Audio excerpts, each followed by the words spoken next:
Hello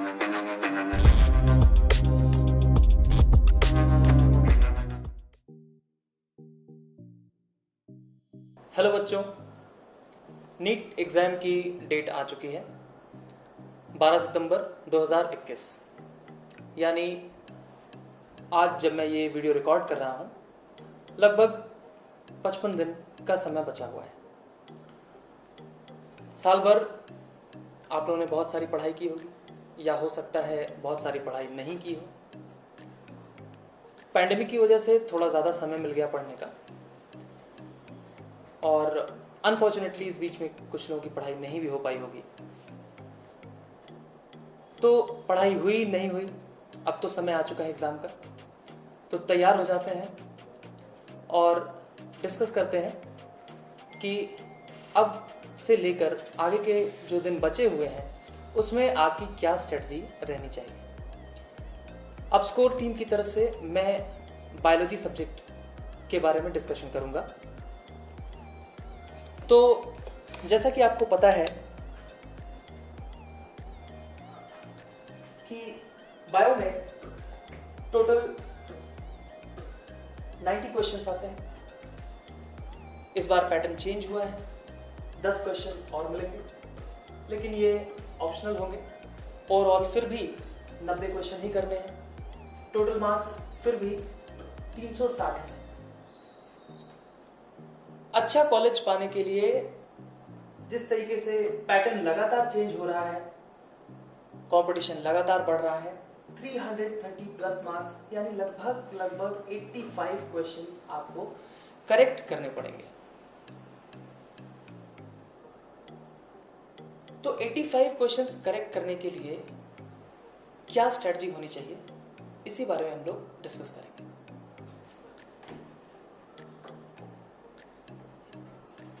So, how to score 340 plus in the next 45 days if we take 10 days for revision? तो अगले 45 दिनों में कैसे पढ़ाई करनी है, क्या मिस्टेक्स नहीं करनी है और किस रास्ते पर आगे बढ़ना है, ये चीज़ हम डिस्कस करेंगे। तो सबसे पहली चीज़ कि बायोलॉजी में, चूंकि जब हम नीट की प्रिपरेशन करते हैं, बायोलॉजी, केमिस्ट्री और फिजिक्स में ज़्यादातर सभी को बायोलॉजी सब्जेक्ट ही ज़्यादा पसंद होता है क्योंकि आसानी से समझ में आता है। और अगर मैं कहूँ कि पेपर का लेवल भी सबसे ज़्यादा आसान बायोलॉजी में ही रहता है, ऐसा फॉर्चुनेटली हो चुका है। तो बायो में हमेशा एक फैक्टर काम करता है और वो है ओवर कॉन्फिडेंस। तो ओवर कॉन्फिडेंस क्यों आता है? ऐसा इसलिए है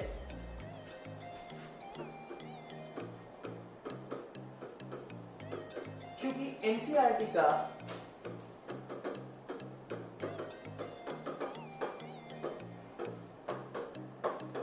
लाइन टू लाइन रट्टा लगाने का एक नया ट्रेंड जनरेट हुआ है और इस ट्रेंड की वजह से ही ये ओवर कॉन्फिडेंस जनरेट होता है। इसकी वजह से क्या होता है कि ज्यादातर लोग 90 में से 75 to 78 क्वेश्चंस कर पाते हैं और बाकी के बचे 12 क्वेश्चंस गलत हो जाते हैं और उसका रीजन है ओवर कॉन्फिडेंस और कई बार बायोलॉजी में ओवरव्यू का ना पता होना, पूरे सब्जेक्ट को ना समझना। तो ये बात उनके लिए है जो कि पूरे साल से लगातार पढ़ाई कर रहे हैं और उनको 85 प्लस क्वेश्चंस सही करने हैं। और भी कॉमन मिस्टेक्स हैं जैसे कि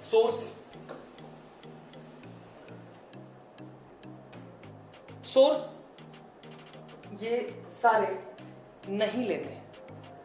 कोचिंग के मॉड्यूल, गाइड बुक्स, किसी के नोट्स लेकर पढ़ लिए, कोई मटेरियल ले लिया, कहीं से भी रैंडम यूट्यूब वीडियोस फॉलो करने लग गए। और ऐसा हुआ है पिछले 1 साल में, ऐसा हुआ है क्योंकि कई लोग किसी इंस्टीट्यूट को नहीं ज्वाइन किए हुए थे और कहीं से भी कुछ भी पढ़ रहे थे। तो कहीं से भी कुछ भी पढ़ने का कोई मतलब नहीं है। आप ये समझ लीजिए कि वो चीज जो आप रिवाइज नहीं कर सकते उसको पढ़ने का कोई मतलब नहीं। What ever you can not revise is futile for your self. कुछ नहीं आने वाला उससे, कुछ याद नहीं होगा। इसलिए सिर्फ और सिर्फ एक सोर्स फॉलो करना है और वो है बायोलॉजी एनसीईआरटी। लेकिन जैसा मैंने कहा, सिर्फ लाइन बाय लाइन रट्टा नहीं लगाना है।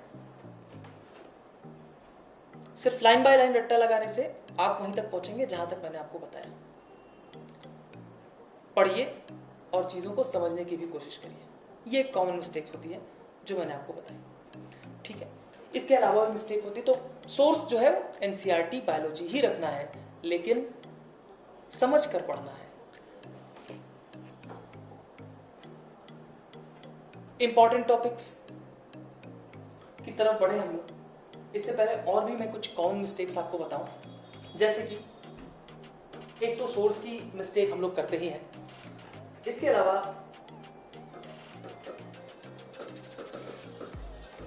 क्वेश्चन बैंक्स को ओवर वैल्यू करते हैं। क्वेश्चन बैंक्स को ओवर वैल्यू करने का मतलब है कि बहुत सारे लोग इस फेर में आ जाते हैं कि ज्यादा से ज्यादा बुक्स, ज्यादा से ज्यादा नई क्वेश्चन बैंक्स खरीदकर ज्यादा से ज्यादा क्वेश्चंस किए जाएं, बजाय कि इससे कि जो प्रीवियस ईयर क्वेश्चन है उसके ट्रेंड्स को एनालाइज किया जाए। ये नहीं करना है, ये करना है। प्रीवियस ईयर क्वेश्चंस और उसके ट्रेंड्स को एनालाइज करिए और सिर्फ उसी डायरेक्शन में पढ़ाई करिए। एक साथ एक चैप्टर के 400 क्वेश्चंस कर लेने से भी कोई फायदा नहीं होने वाला है अगर वो क्वेश्चन पैटर्न के नजदीक नहीं है, ट्रेंड्स के नजदीक नहीं है, ठीक है। तो नई बुक्स खरीदना बंद कर दीजिए। कुछ लोग एग्जाम जब आता है सर पे घबरा जाते हैं, नई बुक्स खरीद कर ले आते हैं, उससे कोई फायदा नहीं होने वाला है। नई बुक्स खरीदना बंद कर दीजिए। सिर्फ और सिर्फ नीट का जो प्रीवियस ईयर क्वेश्चन है आपके पास, उसको देखिए, उसमें क्वेश्चंस में किस तरीके से ट्रेंड्स फॉलो हुए हैं उसको देखिए और उसी डायरेक्शन में पढ़ाई करिए, ठीक है।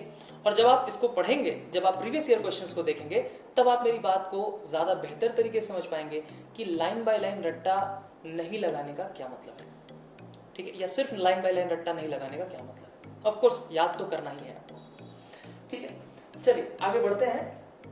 तो अगर देखा जाए कि बायोलॉजी में इंपॉर्टेंट टॉपिक्स क्या हैं, वैसे तो 2 बुक्स हैं आपके पास, सारे ही टॉपिक लगभग इंपॉर्टेंट हैं, लेकिन कुछ ऐसे टॉपिक्स हैं जिनको आपको सबसे पहले पढ़ना है। इस चीज में जाऊं मैं, एक बात इससे पहले और मैं बोलना चाहूंगा कि कई लोगों का अभी तक जो कोर्स है वो लगभग 80% हो गया होगा, लगभग 20% या 15% तक का कोर्स अभी बचा हुआ होगा, टाइम अभी बचा हुआ है। तो घबराने की कोई बात नहीं। अगर ये कोर्स आपका बचा हुआ है तो इस चीज के डर में ये जो 80% आपने कर लिया है इसको मत खोइए। रिवीजन शेड्यूल बनाइए, 80% कोर्स को रिवाइज करते रहिए और जो बाकी बचा कोर्स है उसको जल्दी से जल्दी कंप्लीट करने की कोशिश करिए। आपका टारगेट होना चाहिए कि नेक्स्ट 10 डेज में ये रिवाइज हो जाए। चलिए फिर आगे बढ़ते हैं और जो टॉपिक्स हैं उनकी बात करते हैं। तो ह्यूमन फिजियोलॉजी बायोलॉजी में एक ऐसा टॉपिक है, पूरा का पूरा लगभग इसमें 7 चैप्टर्स हैं, और अगर ह्यूमन रिप्रोडक्शन, रिप्रोडक्टिव हेल्थ और ह्यूमन हेल्थ एंड डिजीज को भी मैं ह्यूमन फिजियोलॉजी में ही रखूं तो लगभग 3 चैप्टर वो और हो जाते हैं, 10 चैप्टर है, तो they form a very major portion. तो सबसे पहले जिनका कोर्स 100% कंप्लीट हो चुका है या अगर 80% में ये सारे चैप्टर्स हो चुके हैं तो सबसे पहले आप ह्यूमन फिजियोलॉजी से पढ़ना शुरू करें। इसके बाद application of biology, human health and disease, biotechnology, strategies in food enhancement, ecology, classification of living organisms, living world, biology classification, plant kingdom, animal kingdom, ये सारे जो टॉपिक्स हैं वो आपके इंपॉर्टेंट टॉपिक्स हैं। सबसे पहले आप ह्यूमन फिजियोलॉजी से पढ़ना शुरू करें, जिसके लगभग 7 और 3 10 चैप्टर्स हैं। 7 चैप्टर्स आपके 11th क्लास की बायोलॉजी की बुक में है, 3 चैप्टर्स 12th क्लास में ह्यूमन रिप्रोडक्शन रिप्रोडक्टिव हेल्थ और ह्यूमन हेल्थ एंड डिजीज। इसके बाद एक पूरी लिस्ट इंपॉर्टेंट टॉपिक्स की हमारी टीम ने प्रिपेयर की है। इसकी पीडीएफ आपको वीडियो के लिंक पे मिल जाएगी। आप चाहें तो इसे अपने शेड्यूल में फॉलो कर सकते हैं। अगर आपका कोई अपना शेड्यूल है तो आप उसी को फॉलो करें, अपने शेड्यूल को बदले नहीं। अब जब आप पढ़ेंगे तो कुछ कॉमन मिस्टेक्स हैं जो कि हम करते हैं, जैसे कि lack of daily revision.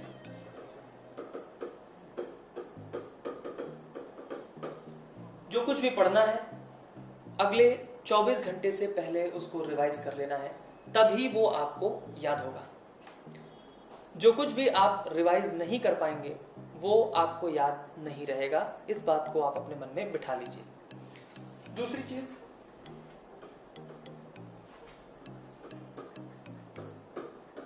Test नहीं देना। अगर आप एग्जाम जैसे एटमॉस्फेयर में टेस्ट नहीं देंगे तो आपके अंदर फियर बना रहेगा, कॉन्फिडेंस कम रहेगा। और आप जान लीजिए, अगर आपका कॉन्फिडेंस कम रहेगा तो आप बायोलॉजी में जितना स्कोर कर सकते थे उससे थोड़ा कम स्कोर करेंगे। तीसरी चीज जो कि एक कॉमन मिस्टेक है इस दौरान, वो ये है कि शॉर्ट टॉपिक्स को ना पहचान पाना और उनको लगातार रिवाइज ना करना। जैसे कि मैं आपको बताता हूं, एक एग्जांपल के लिए, आपका क्लास 11th की बायोलॉजी की बुक में chapter 2 biological classification, chapter 3 plant kingdom, chapter 4 animal kingdom, इन चैप्टर्स में आपको बहुत सारे एग्जाम्पल्स मिलेंगे। और आप ये समझ लीजिए कि अगर आपको ये एग्जाम्पल्स याद नहीं है तो बाकी सब कुछ याद करना बेकार है। आप प्रीवियस ईयर क्वेश्चंस उठाकर देख सकते हैं। तो एक एग्जाम्पल के लिए आप इन चैप्टर्स के जो भी एग्जाम्पल्स लिखे हुए हैं उनको एक जगह पर नोट कर लें, रोज रिवाइज करें, उसको आसानी से याद हो जाएगा। कई बार लोग ट्रिक्स के पीछे बहुत ज्यादा पड़ जाते हैं, बाद में इतनी ट्रिक्स हो जाती हैं कि ट्रिक्स को याद करने के लिए नई ट्रिक्स लानी पड़ती है।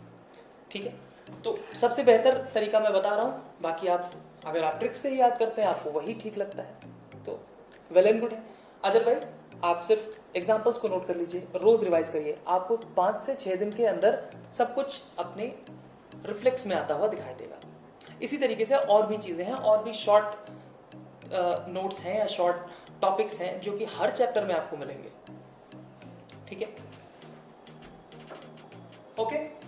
तो ये कॉमन मिस्टेक्स नहीं करनी है। बाकी बायोलॉजी में आगे आपको कोई भी हेल्प चाहिए वो हम अपस्कोर पर आपको प्रोवाइड कराएंगे। हमारा 45 डेज का क्रैश कोर्स स्टार्ट होने वाला है, आप उसको ज्वाइन कर सकते हैं। और उससे पहले हमारे फैमिली का हिस्सा बने। ये हमारे सारे सोशल मीडिया हैंडल्स हैं जहां से आप हमें फॉलो कर सकते हैं। ये लिंक आपको डिस्क्रिप्शन में भी मिल जाएंगे। Thank you.